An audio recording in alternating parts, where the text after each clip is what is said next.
16 વર્ષનો કેરન કાઝી ઇલોન મસ્કની કંપની સ્પેસ એક્સમાં સોફ્ટવેર એન્જિનિયર છે અને હાલ તે ખૂબ ચર્ચામાં છે કારણ કે નોકરી શોધવા માટે ઉપયોગમાં આવતું પ્લેટફોર્મ લિંક્ડઇન દ્વારા તેનું એકાઉન્ટ રિસ્ટોર કરવામાં આવ્યું છે. હવે આપણને એવું થાય કે માત્ર એકાઉન્ટ રિસ્ટોર થયું એટલે આ બાળક કેમ ચર્ચામાં છે. 2023માં કેરન કાઝીએ તેની લિંક્ડઇન પ્રોફાઇલ બનાવી હતી.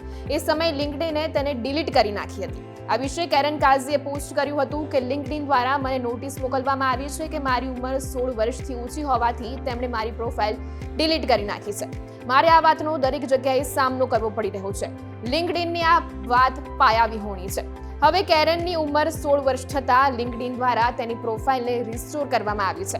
આ વિશે કેરન કાઝીએ ઇન્સ્ટાગ્રામ પર પોસ્ટ કર્યું છે કે મારી ઉંમર 16 વર્ષની થતાં લિંક્ડઇન દ્વારા મને ફરી પ્લેટફોર્મ પર એકાઉન્ટનો ઉપયોગ કરવાની પરવાનગી આપવામાં આવી છે. આ પોસ્ટ પર ઘણા લોકોએ તેનું સ્વાગત કર્યું. કેરન કાઝીએ 2023માં સેન્ટા ક્લારા યુનિવર્સિટીમાં કોમ્પ્યુટર સાયન્સમાં ગ્રેજ્યુએશન પૂરું કર્યું હતું. આ કોલેજ 170 વર્ષથી ચાલે છે અને કેરન અત્યાર સુધીનો સૌથી યુવાન ગ્રેજ્યુએટ છે. કેરન કાઝી વિશે જાણતા જ ઇલોન મસ્કે તેને 2023માં જોબની ઓફર કરી હતી. તે હવે સ્પેસ એક્સમાં સોફ્ટવેર એન્જિનિયર છે અને હાલ સ્ટાર લિંક પ્રોજેક્ટ પર તે કામ કરી રહ્યો છે.